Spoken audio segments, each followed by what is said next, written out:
Hey everyone, in this video I interview Andrea Curran. She's the founder of the Andrea Curran Team with Compass Realty. They deal in residential sales but also commercial, ranch and land sales as well. And they're very involved in a bunch of charities and organizations throughout the Houston market.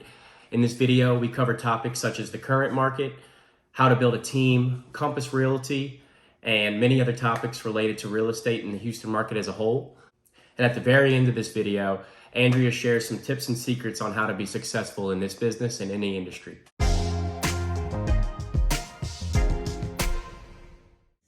All right, everybody, I'm here with Andrea Curran.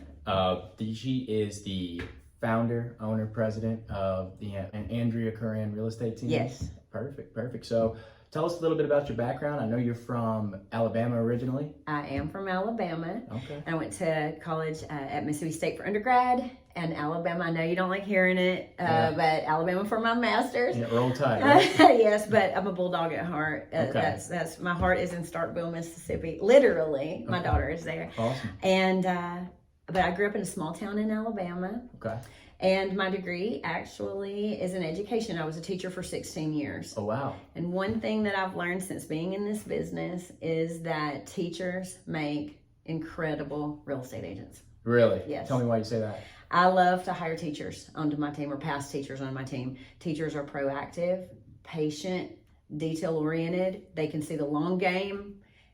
They just really embody so many characteristics of a really good real estate agent or broker. They establish relationships with the kids. My mother's a teacher. Oh, that's awesome. So senior high school psychology, and then freshman college psychology. Oh, that's fantastic. Yeah. So I'm actually trying to get her to move out to Houston here in the next couple of years. So maybe she can come work for you. Yes, she could come be She's on a my great team. woman. I like I'll vouch teachers for her. on the team. Yes. All right, awesome. So you said your family was in the insurance game. Yes. And then you went into teaching. Why didn't you just want to go work for your family? Yes. It's interesting when I look back on it.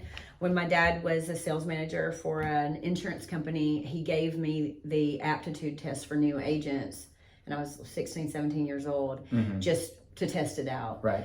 The district manager said, "Who is this? Hire them." No way. Yeah. So I realized in hindsight that I've probably had something in me that was a great foundation, I guess, for precursor to yes, for real estate, insurance, things like that.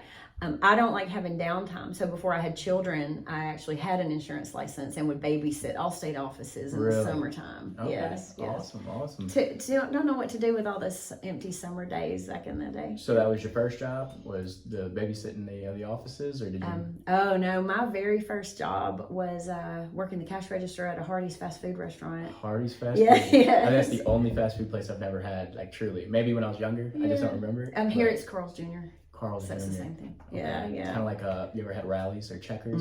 Yeah. And in New Orleans it's They're the same Rallies, but thing. here's it's Checkers. Yeah. So. I've had all kinds of jobs. I swept hair in a hair salon in college. Let's see, I've worked at Dairy Queen. I've worked at both Walmart, Kmart, JCPenney. I was a youth director in a Presbyterian church in Columbus, Mississippi in college. Wow. I've done all kinds of things. Sounds like it. Yeah, I like to work. Yeah. Yeah. Well, that's good. Yeah. I mean, a lot of people these days don't. Yeah. So Yes. It's 2016 and you find yourself in Houston and you decide to be a realtor. What was kind of the segue into that? It's pretty funny to me looking back, because some of the best things that have ever happened to me have been done just on a whim or without thought, or just happened to me. Right. So I'd been a stay-at-home mom here in Houston from 2009 to 2016, but I don't like to be idle. So I was president of the National Charity League. I was captain of a couple tennis teams. I was active in our church, the PTO. I was all over the place, but just staying busy. I wasn't busy enough. I was baking bread and trying to find things to do. Doing just like ancillary tasks. Yes. Wanted to really move something forward. Yes, and a lady that I was in a National Charity League with suggested I get a real estate license. And I did, but then I thought, well, what am I going to do with this now? Right. I thought it was overwhelming. I did not like my picture on a business card. That embarrassed me. It seemed very like conceited, right? I felt just like naked in public. There was my picture on a business card. Yeah, I just couldn't stand it. I've always struggled with I don't want people to think like, well, who are you to be, to think you can do this? Yeah, or do you even really look like that, right? Right. Getting catfish. Yes, and so that was the end of August of 2016. And for several weeks, I thought, oh my gosh, this is just terrible. Why would I even want to do this? Yeah. And by October, I thought, you know what? If I'm going to do this, I'm going to do this all out. Mm-hmm. And so I did. And so you dove in. I threw myself into it. And by the end of November, I had my first clients under contract on a new construction. All right. And they closed February 17th, 2017. And I've never gone a month without closing I was gonna since. say the rest is history. Yeah, Right? yes. Awesome. Well, I was hooked. it was only, what, 3 years until you started your team? Or Yes. I never wanted a team. I had some misconceptions about teams and how they were not of value Mm-hmm. to agents, and I couldn't have been more wrong. I look back now, and I was doing a good business, but I had a lot of misconceptions about the industry my first few years. So in March of 2019, a couple things happened to me, Mm-hmm. right? A married couple, and they were wonderful. They've gone off on their own, and they're their own team now, and I love them. Oh, awesome. But they wanted to join my team. And at the same time, a title company asked me about a girl that needed a job as an assistant. So I went from all by myself to within a few days having, an people. assistant and 2 agents. Wow. I had no logo, no policies and procedures, nothing. Did you No have branding. enough revenue to justify it? I did. And you I had enough did. inbound leads to be able to, Yes, that's a good feeling. I did. And from that year to the next, we almost to the dollar doubled our production. Wow. And it was just addictive. Yeah, Yeah. I'm sure it is. Yeah, just seeing it coming in and seeing it ticking up, seeing everything kind of fall into place and work. Yes. Yeah, makes you really want to Yes. take off, lights the fire. But I swore I would never have a team. So where are you at now as far as how many agents do you have working underneath you? How many administrative assistants do you have? We're in the middle of some growth right now. So by the time you put out your interview, it may change. But as of today, we have a director of operations and a full-time marketing manager, both as well. So I consider us the back of the house, the leadership team. And then in addition to myself, we have 5 licensed agents. So 7 of the 8 members of the team are licensed. And right now we're looking to pick up 2 to 3 more producers. Awesome. Yes. That is great. Yeah, keep it growing. I'm glad that you have the the business to be able to justify the growth, which is always a good thing, especially in a market like today. It is, but I would rather have to refer out or turn away business than hire the wrong people. Mm-hmm. One thing that I've learned, and I have had to learn everything the hard way my whole entire life. I'm a Sagittarius. That's how we are. Me too. When's your birthday? December 9th. I'm December 8th. Oh, that's No awesome. way. My daughter's December 6th. Wow. We just need 7 and we'd have just had to learn everything the hard way.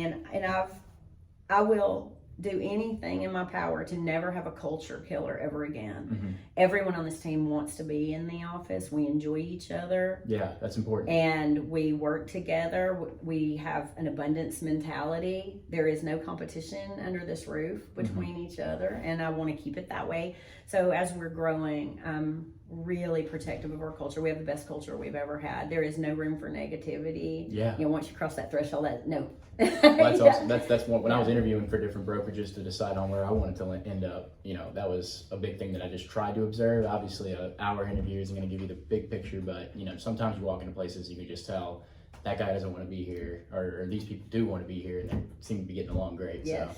So I think that is important, and it's important to keep it that way. Once you find a good fit, maintain that good fit and keep everybody else out, right? It's hard to be your best self if there are people around you who don't want to nurture that or support each other, or if they don't want to be their best selves. It's just impossible to grow, and we're all about growth. You need to help me help you. Yes. Right? And right now we're all under a lot of stress. We have some public perceptions about the market that I personally don't agree with, but we're combating all of that, and it's a tough market. We need each other. We need to lean on each other. 100%. Yes. Yeah, and kind of work off each other's energy to keep the ball moving. Yes. 100%. Absolutely. So I did want to talk to you a little bit about the accomplishments that you've achieved so far. Houston Business Journal top 25 in transaction volume and sales volume. What is that about? How do you achieve an accomplishment like that? Well, the number of transactions, they're looking for how many deals you close, and that's residential in a year. And then the dollar volume, we have some agents here in Houston that their average closed deal a year, maybe $2 million. Right. Where we are, because we cover a very wide range of the metro area, we may not always be selling $2 million houses. A $250,000 buyer or a starter buyer is just as important to our team and has just as much value as a client to our team. Mm-hmm. So a lot of years we have very high numbers of transactions as well, because we believe that every client is an important client. It doesn't matter if they're $150,000 or $150 million. Right. You want to get the amount of transactions up and then work on the size of those transactions as well to get the all-encompassing just volume, right? Perfect. So, and then you also were recognized in Wall Street Journal as well. Can you tell me a little bit about that?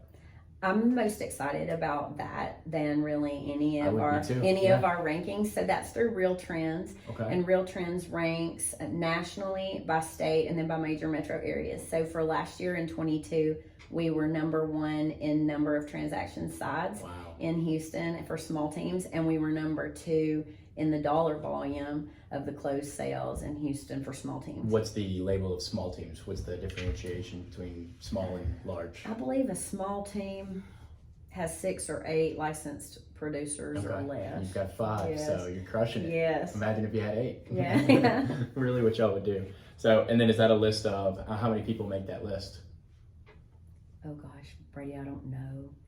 Can't be many. I don't hear a lot of people say that they were recognized. So. I know nationally, because Compass has so many agents and teams who make RealTrends rankings every year, and they celebrate us nationally. To make the national RealTrends rankings, you must be in the top 1.5%. That's insane. Yes, that's really cool. that's all residential. So everything that we do that is not residential, for commercial or ranch and land or something of that nature, they may not be in a Houston Business Journal or RealTrends or Wall Street Journal. Yes, icing on the cake. Thank you for knowing what lanyap means. Yeah. I sent a text that said, no, that's just lanyap, week before last, to my marketing manager, and she texted back and said, you sent me a nonsense word. It wasn't even a real word. I'm like, what is she talking about? And I went, are you talking about lanyap? It's a word. Yeah. I love using that to find out. I can tell where somebody's from if they know some of the Cajun words that you throw out. So you're definitely from the South. I learned that from South Mississippi. Yeah. I think I learned it from Don's Seafood Restaurant's menu. It was like their a la carte section called it lanyap.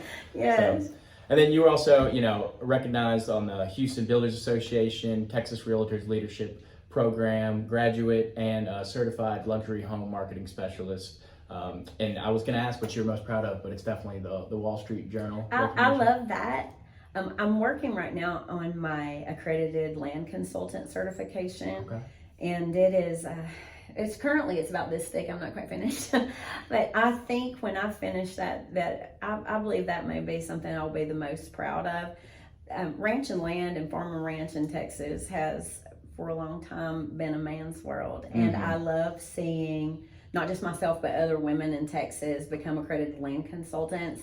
It's an arduous task, and you have to not only make the deals, but then be able to advise on them as well. And present the story, the basic picture of your experience in ranch and land to the committee. And not many people feel like taking on that work, so I'm going to be very proud of that when I'm finished. Awesome. I'm almost finished. Can you explain to the audience exactly what being an accredited land consultant means? Sure. So accredited land consultant is actually through the Realtors Land Institute, which is a division of National Association of Realtors, and there are only a handful in each state. And to be an accredited land consultant, you have to have closed a certain amount of land deals in a certain amount of time. And then there's a fairly arduous process with testing, classes, and none of the classes count for CE. So I didn't get any continuing education hours for these classes. And once you submit your portfolio and your letters of recommendation and take all the classes, then you can apply to sit for the test. So I'm about to submit my portfolio and take the test. And now if I have to take the test again, everybody's gonna know it because I just told it. Right. Are you nervous for the test? No, I'm a test taker. All right. I like it. Well, that's awesome. So, and then you also are pretty involved in charity. You want to talk a little bit about what organizations you're involved with? I know it's Houston Rodeo, National Charity League. You want to kind of dive into that for us? Sure. I am stingy with my time. So any organization or endeavor where I want to spend my time has to mean a lot to me. National Charity League is near and dear to me because it is a leadership organization for mothers and daughters that promote leadership, philanthropy, and cultural education. So I believe that daughters who go through NCL with their mothers have a closer relationship with their mothers, and also opportunities that they may not have had otherwise. I watch these girls, they go off to college able to speak in front of large groups, or know what fork to use, or how to dress appropriately for the occasion, or how to take care of themselves with self-care. And I am just so proud that I was a founding board member of the Cypress Gems chapter here in Cypress. I'm on my second round. My kids have a 9-year age gap, so I'm on my second round. I'm totally into that, and I think that's important, Oh yeah, it is, especially because we're so busy. It's so easy to think, I'll talk to you later, or I'll talk to you when I drop you at dance, or we'll spend some time together this weekend. And although it's a priority, it's easy for those things to be pushed to the side.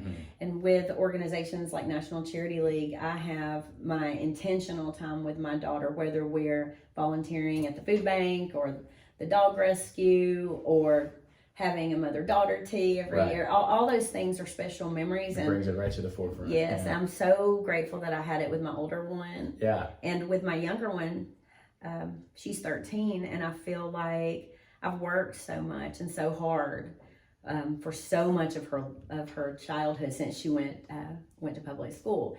And that gives me time to be sure that as the baby of the family, she's not getting shortchanged. And because I should know better than anyone how fast that goes.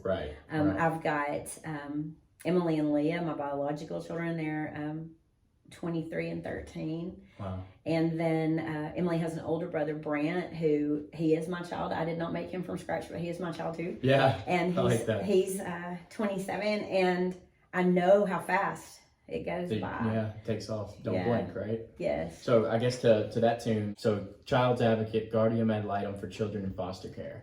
Yes. So kind of explain what your role in that is. It is astounding the amount of children who are in foster care or living in abuse and neglect in the Houston metro area. It's something that we don't want to acknowledge because it's so terrible, and Child Protective Services is really overwhelmed. They can't do that alone. Every caseworker has entirely too many cases. The attorney ad litems have too many cases. The DA has too many cases. There's too much going on. So child advocate volunteers like me come in as an advocate for the child, whether it's to go to court or check in with the teacher, or tomorrow I have a phone call with Texas Children's Hospital. There's someone else looking out for these kids. Because the system is inundated. And it's so easy for us to not realize how much of this is going on right here under our noses. A big reason for that is addiction. Every case I've ever had, the parents were not able to fulfill their role as parents because of drug addiction. And it's heartbreaking to see little children, especially if they're difficult little children, passed from home to home untethered. And they're likely difficult because of a product of their upbringing or lack thereof. Yes. Yes. If you don't trust that someone is going to love you, you're going to push every button you can to see if they do. Right. And I've done this, oh goodness, 6 years maybe. And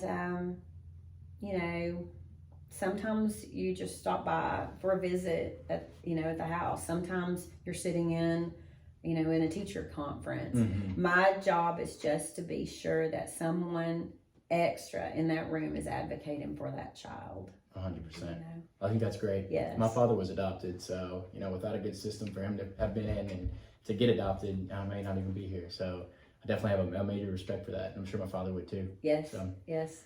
And really, it is, although it's really an important way to volunteer, and it's a special way to volunteer, it does not take up a great deal of my time. So if anyone was ever thinking about doing that, it's I don't feel called to have extra children to take care of it day to day. It doesn't fit in our lifestyle. It doesn't fit with my job. I could not be present the way I want. But one thing I can do is spend my time as a child advocate volunteer. So everybody's not cut out to be a foster parent, or everybody may not be cut out to adopt. It may be your age, your circumstances, your lifestyle, who knows what it is. Right. But it's really not been difficult for me to work into my busy schedule doing child advocate. I think that's awesome. Yeah. I like how you kind of went back and said that, because now people know that there's a way they can help without having to make it such a large sacrifice. So let's kind of segue into our talking about today's market, and for the perspective of the buyer and the seller that might be watching this video. What is your just general outlook on the market? I know a lot of people tend to think that we're in a bad market, or negative, and they shouldn't be buying, they shouldn't be selling, they should just kind of sit tight and not do anything. What do you have to say about that? I hope your battery is charged. I have a lot to say. I wish I had a shirt that said this is not a bad market. Okay. I read something last week that stated that 84% of the public believes it's a bad time to buy a house, but 100% of financial and mortgage experts believe it's a good time to buy a house. Think about that. Right. Think about how inundated we are with quips, clickbait, headlines. But if you were around in 2020 and 2021, especially to get into a good school district or a desirable, to buyers area, buyers were paying above asking. If it didn't appraise, they were paying that difference out of pocket, $10,000, $20,000, $50,000 in some cases, right here in this zip code. Buyers were not getting a home warranty allowance. They were having a reduced or non-existent option period for the option to terminate. They were paying the title policy. Buyers, to get the house they wanted when interest rates were low, were just like, take everything, take all I've got. I remember seeing videos on YouTube, or even just the news, where there would be 20 people outside of an open house, and sight unseen, they weren't even getting in the door putting in offers. And that was insane to me. Standing in line at builders for like a lottery for little starter homes. And yes, the interest rates are higher now than they were in 21. Will we ever see rates like we saw in 21 again? No. I don't really think we will, or at least not in my career. And what were the rates at in 21? I had buyers as low as 2.3. Wow. At some, and what are the rates cases. Today? It depends on who you're asking, but I'm seeing rates in the upper 6s, and in some cases lower 7s. But I bought my very first house at 6 3/8. I sold that house a couple of years later and used equity from every house throughout my lifetime to build wealth. I had a teacher salary. Right. So for all those years, the way that I built wealth and upgraded my homes was to build equity through the houses. I did not have a 2.3 interest rate when I did that. Right. And there's several things that you could do right now. You could do a temporary buy down. I think it is ludicrous for a buyer to pay for their own temporary buy down, because you're prepaying interest. Why would you pay it now? Right. Makes no sense. But you could get a contribution from a builder lender. Have a lot of incentives for that right now. Some sellers are willing to do that rather than a price reduction. There are things that we can do for a temporary buy down. Another strategy that I think is helpful to remember is a lot of lenders will refinance without charging a loan origination fee. So if you go ahead and buy now, you can plan to refinance with the same lender later. But the most important thing to remember is that you've got to decide what's important to you. Right. If you want to go ahead and move, do you want to be in a bidding war with 23 other buyers and pay a lot more out of pocket to get that house just to have a lower interest rate? Seems like that would offset it. Right. Or do you want to go ahead now, get the house you want, because when interest rates drop, we're going to have multiple offers. We are likely going to have higher prices. You're going to have a completely different market climate. People keep asking how the market is, but what they're really asking is how's the lending environment right now. It's the financial markets that they really care about. Yes. And I bought this office where we're sitting. I bought this in March. It's a commercial mortgage. I paid higher than what you'd pay on a residential mortgage. It did not bother me. It did not stop me, because I know 2, 3, 4, 5 years from now, this is going to be worth more money. If I can get a better rate later, great. I'll refinance it. But I do not feel like I would have saved any money by waiting. I would be paying 100% interest to a landlord now. On a lease. Yes. And I was just about to say, is there ever a situation, in your opinion, where leasing is the smarter option than buying? you'd expect most agents to say no, never. But there are circumstances. If you are looking at a huge master plan community that is going to be under construction for several years, and you're thinking about buying a brand new construction home that you might need to sell in 18 months, I would either look elsewhere or rent. Yep. Right? If you don't want to compete with builders next year. If you're in a situation like a divorce that's not final, we have some buyers that are in a divorce that's not final, they need to wait a little while. But for the most part, if you can afford to buy now is not a bad time to buy. Right. It may be a whole lot harder when rates come down and all these people who've been sitting on the fence are ready to jump. It's funny you say that, because the savvy buyers, is what I like to call them, the guys that do multiple deals a year in the commercial sector, at least at my firm that I work with personally, I hear a lot of them say the same thing, like, we still have to do deals, we still have to get it done. So, they don't even really put that much attention into what the interest rate is, what they're going to get on their financing, if they're even going through a financing route. But they're really just more focused on getting the deal done and keeping the money flowing. Yes. So I totally understand that. And there are workarounds, especially with new construction. A lot of the builder lenders will contribute closing cost money. You can put that towards a temporary buy down. I believe always use somebody else's money for a buy down. 100%. Yes. So you mentioned that you don't think we'll ever see interest rates go back down to what they were in 2021. Do you think that we will see a drop in interest rates here soon? And what do you think that they'll kind of get to and hover at?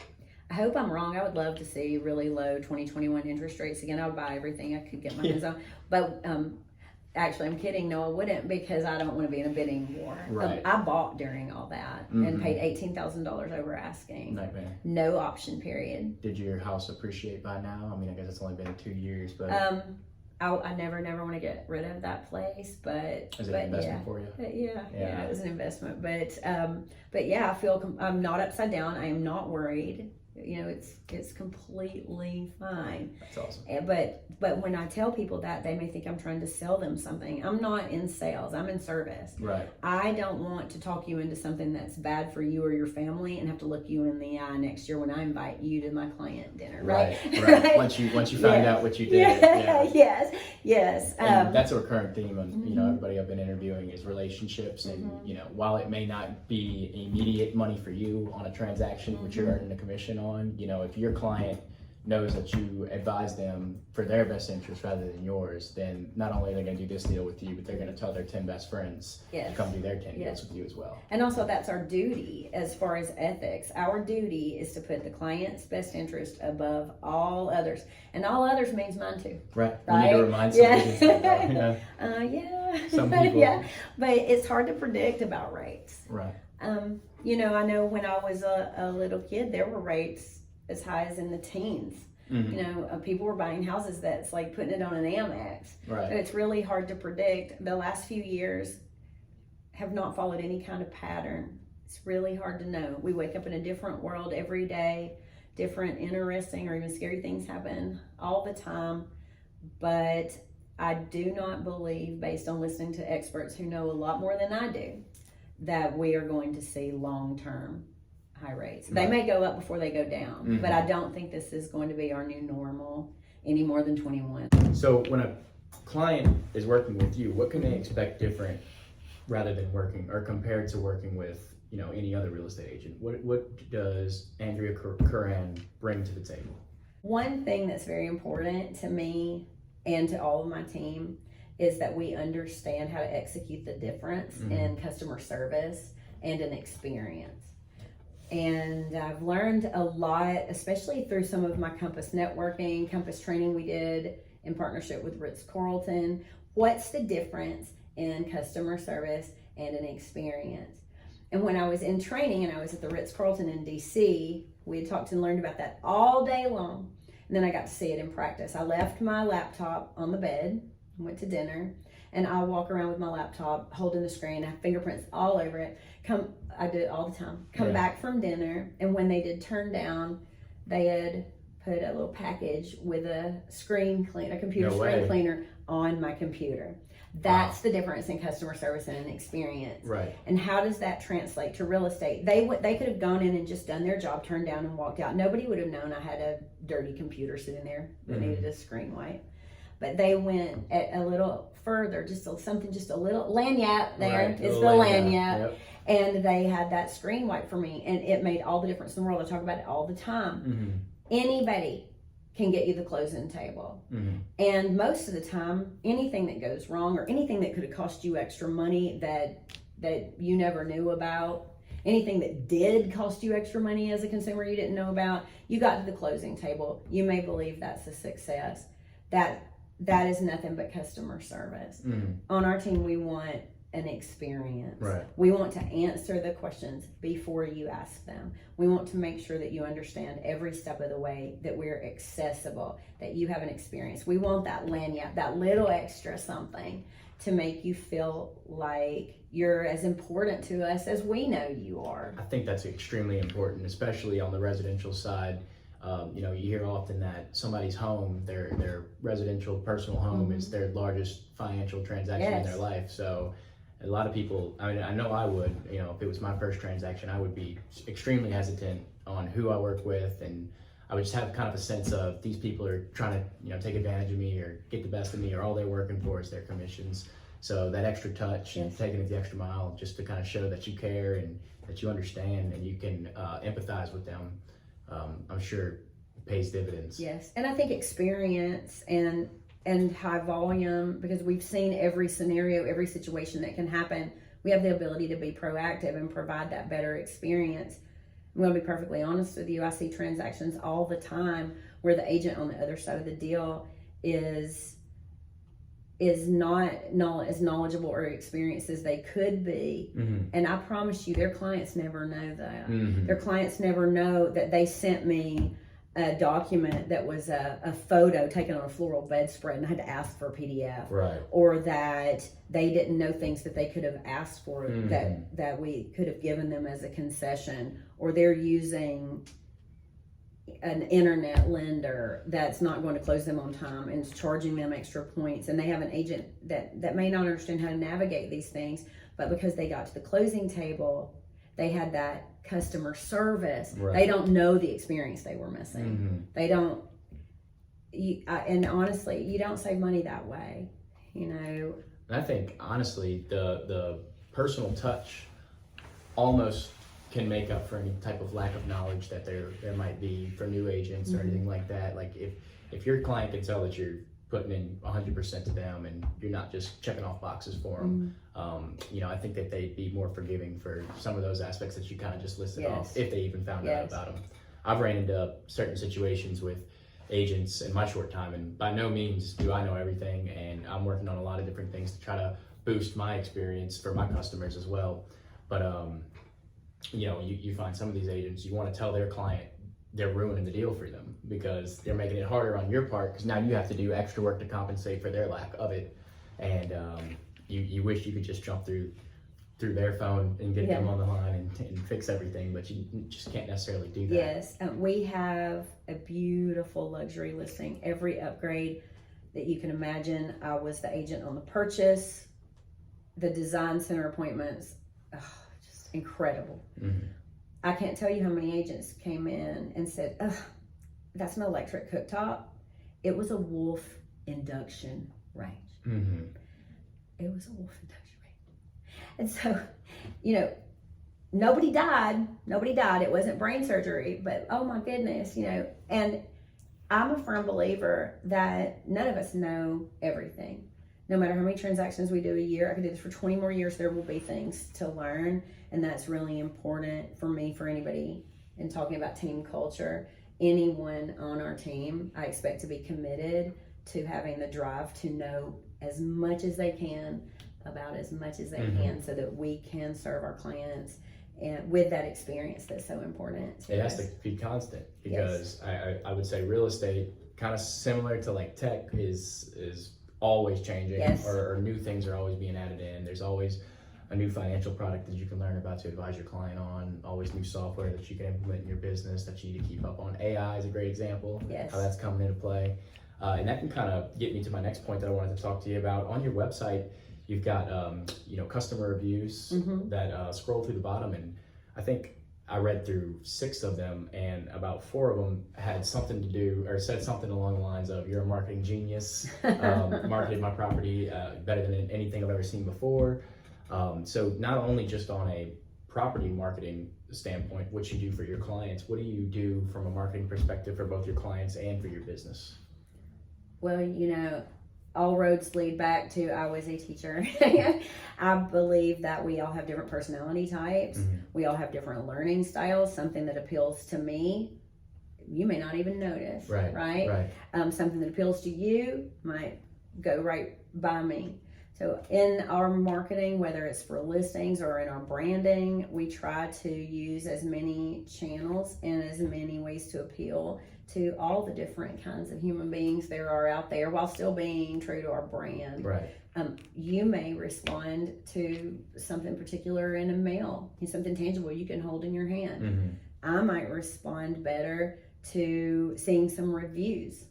Somebody else might respond better to something really trendy on social media. So I believe that we need to address that and acknowledge and an that. all-encompassing scope of work from the marketing perspective. Yes. I do think that it's better to have 10 lines out than 1 if you're fishing, right? Yes. Yes. And we've been working on our brand key since March of 22.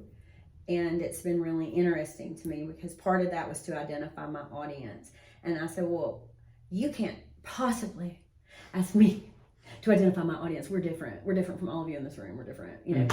We have farm and ranch people. We have commercial folks. We have suburban buyers who are looking to be in certain school districts. We have all kinds of people that couldn't possibly be the same. Right. And then I thought about it, and it took me about a day to realize that there are things in common in regard to what's important to everyone that we speak to.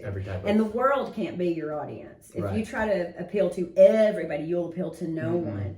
But I've realized that people who are drawn to our team all have things in common. They are successful.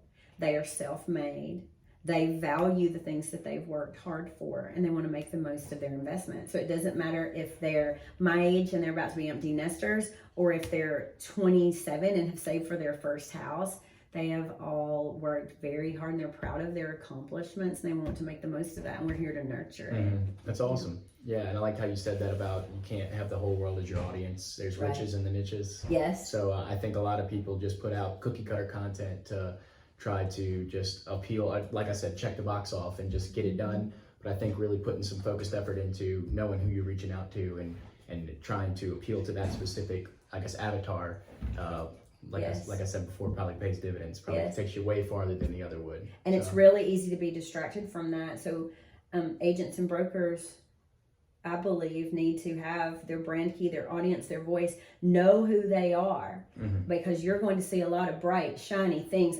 I see things, I have insomnia. I'm scrolling my phone. I want to do what everybody does. I just love what everybody does. We can't do what everybody does. Right.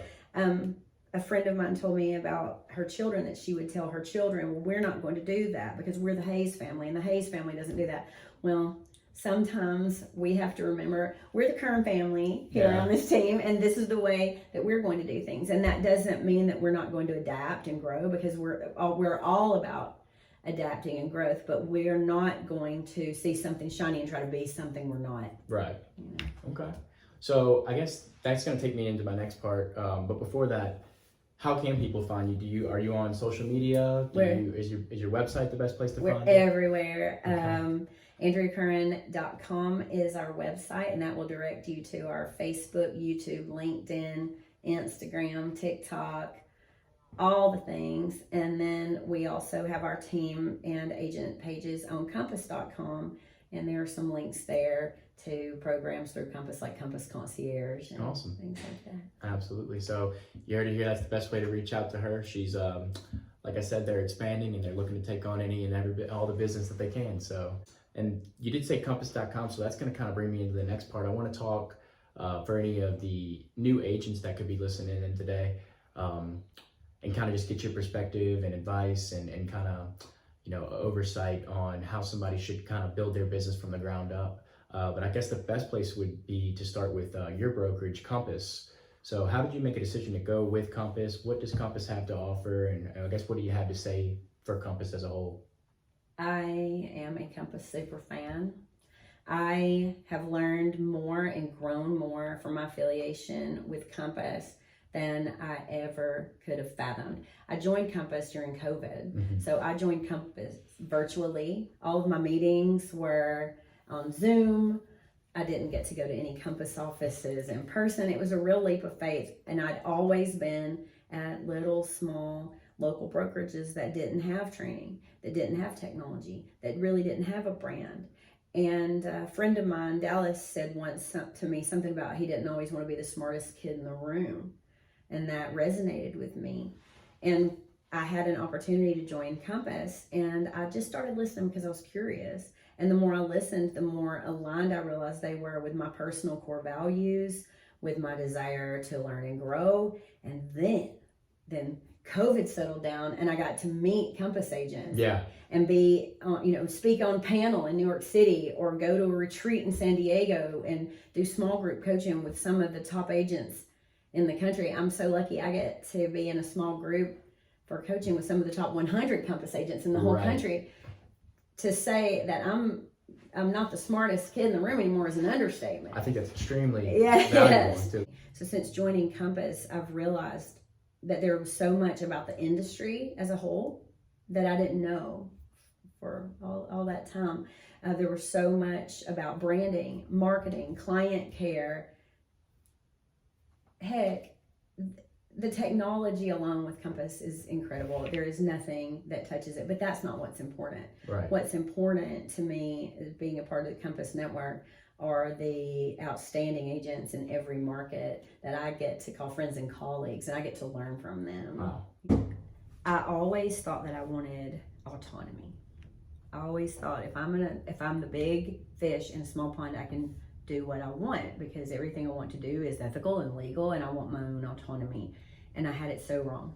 Now I'm a broker. I could have my own brokerage. This could be my brokerage office. I have no desire for that whatsoever, because the amount of time and money and effort and liability that I would have to put into providing the things that Compass can do better to leave me where I can coach and lead my team, take care of our clients. That's what I wanted and scale. Yes, I wanted to. I think that's when I was originally thinking about kind of how I wanted to grow my career in real estate, it was broker. That was the first thing that comes to mind. So I'll get your brokerage license, start a brokerage. But that more and more I learned about it, that's not the way to go at all. You go into a system, you get in the right boat, and Compass sounds like it's a great boat to be in, and then you scale from their pre-established kind of skeleton. You grow off that. Yes.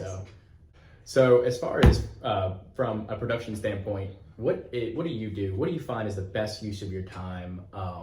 What practices have you, and I know this could be a very long answer, but what practices over time have you developed, fine-tuned? And if you were to say, do this, this, and this, everything else is kind of just, ancillary tasks that encompass the main goal. What would you say those are? 3 things. Give me 3. Okay. Number 1, get in front of people. Okay. Especially people who already know and love you and respect you.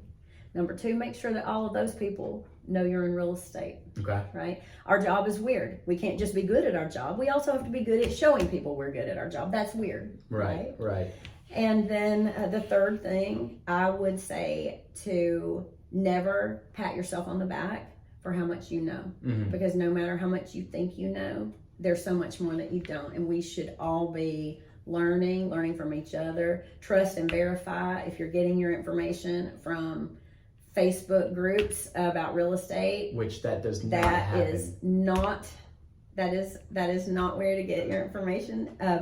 Trust and verify, but just always keep that appetite, because if I were satisfied with doing business today the way we were doing business 3 years ago, or if I were satisfied 2 years from now and doing business exactly like we're doing it today, that's tone deaf. People have different concerns, people have different needs, and whether we need to understand how to read an inspection report or the stages of a home being built, or what's the loophole in that third-party financing addendum. There are all these things that we need to know, and anyone who pats themselves on the back and think they know everything probably know the least. Far from it. Yeah. Yes. Absolutely. And I think that's becoming a recurring theme in this interview is you can never stop learning. Never. There's always new information to Never. be had. And so from a time management standpoint, you're obviously in residential, you're in commercial, you're in ranch and land, you are involved in charities, multiple charities, and you're still just, top producing in all of those aspects, not just real estate. How do you manage? I tried the textbook version of time blocking where every hour of your day has different tasks. That did not work for me. It set me up for failure. So I, like anybody else, needed to find what worked for me and what is in my calendar besides all my obvious appointments or getting Leah to dance or any of that stuff. All the things that I have to do to have a decent day, that's what's time blocked. If I don't have 30 minutes in the morning to check my email uninterrupted, I know my day is going to be bad. Mm-hmm. If I don't have 3 blocks during the week to just go in and make sure that my CRM, my business tracker, all those things are exactly the way I want them to be, then I know I'm not going to have a good week. So for me, I had to triage what I needed to see in my calendar every day. But for me, I've had to learn to book appointments for things that I want personally in my calendar. I think when I started my career as a real estate agent, time blocking was one of the first things you see in time management, and I learned quick that's just impossible. There's no way. I was trying to get myself at the first hour in the morning for planning, second hour for marketing, third hour for clients, fourth hour for showings, and then you get an email, can you show this at 8 a.m.? So okay, that gets pushed back, and it just completely goes by the wayside. Yes. But I've learned too that if it's not on the calendar, it's not real. So, Yes. So I think that's something that is reassuring to me, at least, to hear you say that. Right. Do you think that over time you've gotten like the ability to juggle so many different things just becomes easier? It becomes the normal for you, and you're kind of you're just experienced, and you have the nobody can hit home runs in the major leagues without hitting 10,000 baseballs beforehand. And I guess if you can use that as a comparison, do you find like constantly having 20 deals in the pipeline plus all the other ventures that you have in place just becomes easier because you're used to doing the management of it all? Or does that may have come from teaching for 16 years. Okay. Because there are so many personalities, so many different abilities, so much going on all at once in that 22 by 22 concrete box. That may have come from that. I thrive on action. So I love all this going on. But for me, my to-do lists have to-do lists. Right. My reminders have reminders. I like to see everything. And the Compass technology helps me with that too, whether it's our performance tracker, business tracker, CRM, having everything at my fingertips. It keeps me from having tabs open all the way across my all screen. the tabs. I've got a composition notebook that's just to-do list, to-do list, to-do list. Well, and so you're like me, I'm tactile too. So I like to write. So as I'm sitting at my desk, I'm on the phone, I'm writing all these things down, but all those things will end up corresponding to a calendar event or a task in my CRM. CRM. Yes. For any of the new agents here, what would be your best piece of advice for them? Oh, so much. And I love it. I wish I could just teach agents all day long. And I've got my team and they listen to me, which is great. But I think there is a misconception in the public that what we do is easy, but what we do is really fun. It looks easy because we're good at it. Right. And I think that many agents get a license and they think, well, I'm going to go out and show 3 houses and write a contract. And there's so much more to it. There's so much that's not glamorous. There's so much that's complicated. And the number one indicator of success in watching agents from a bird's eye view is work ethic. When I had almost no client base whatsoever, and all I had was my home office, I didn't have anywhere else to go, I would get up and go to my desk and figure it out. Digging for clients, anywhere I could get them. And I didn't have marketing money. I didn't have all the tools and things that I have now. But every day, I worked. And the old never miss a Monday. On Mondays, I was absolutely calling people, especially the people I'd met over the weekend. And it took so much more tenacity and stamina than I think a lot of people anticipate. And I think that's why we lose so many agents in the first 2 years. They see the headshots, they see the airbrush, they see the smoke and mirrors. But I think when you get down in the trenches, it's a little different than they expect. And they also hear the stories about how everything's, rainbow and sunshines and referrals are just coming in, but they don't hear the first year or 2 years of that agent's career where they had to put out, make 10,000 phone calls to maybe get 100 calls. And out of those 100 calls, they might have been one client, right? So. And top producers worry too. I was in a small group mastermind with some of the top agents in the country in January or February. And they asked us, what are you most worried about? What are you most worried about? These are $100 million producers. They worried about money, security, future. They worried about the same things as a $10 million agent or a $5 million agent. Just on a larger scale. Yes, just on a larger scale, because at that point there's overhead. There's people's livelihoods at stake. Yes, there's a lot at stake, and it can be intense. Right now is a very intense time. It's probably the most intense time I've ever experienced in the last 7 years. Wow. So great time for somebody that's not from the city to start in a real I estate still have career. my fingernails. I haven't eaten them yet. Yeah, So. well, I can't say the same. I cannot say the same. So to wrap it up, I wanted to ask you, a lot of these people in self-help books that you read and YouTube videos that you'll watch, you see everybody has somewhat of a morning routine or some non-negotiables they work into their day to kind of set them up for success and keep them on the right path. Like me personally, I make sure to at least read 10 pages of a book every day, and I like to work out. Is there anything that you do that you kind of like to work into your day, make sure that you get done to kind of keep you on line with your goals? Yes. What is that? At 7:30 every morning, my phone triggers a reminder for me to stop what I'm doing and take a moment of gratitude. Okay. Because whether you're in a busy, fast market or a tenuous market, it's easy to take all this for granted. And I know how lucky I am to have this team and to live here and to get to do this every day, but it's easy to get busy and forget about that. So I have a combination of this. Take a moment of gratitude, and it dings my phone, and it will continuously ding me if I don't do it. And then I have a little very quick daily little gratitude journal, because I realized, and maybe it was that my age I was getting to, I realized I was getting old and grumpy or something, but I realized that I was not learning to be so grateful for everything that I had in my life. I'd forgotten that. I'd forgotten what a wonderful family I have, what wonderful friends I have.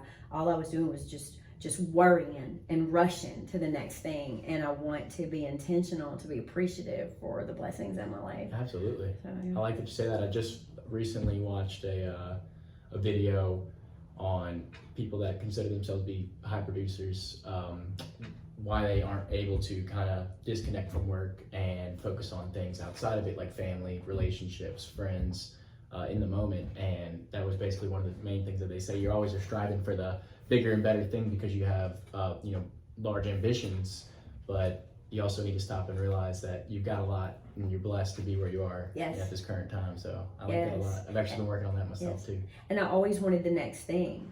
When I was little, I wanted to be 13. I was 13, I wanted to be 16. I was 16, I wanted to be 18. 18, I wanted to be 21.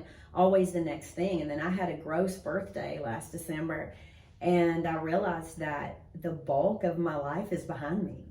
And time is moving so fast, and I want to savor everything that's important to me. Absolutely. I like that.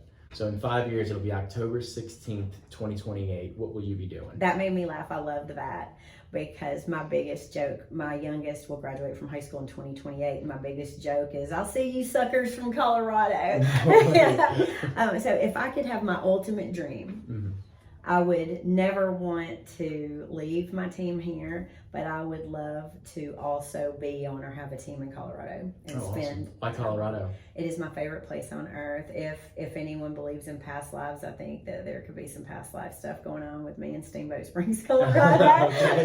Yeah. I like it. If you've ever felt like something's your hometown, but you're not from there, I grew up in the foothills in North Alabama. Is So that it's hiking or snow or skiing I or love snowboarding? I love all of it. Yeah. I think the air smells good. Everything's beautiful. I love the mountains, the fishing, the kayaking, the hiking, the skiing, the snowmobiles. It's beautiful. I love everything. Yeah.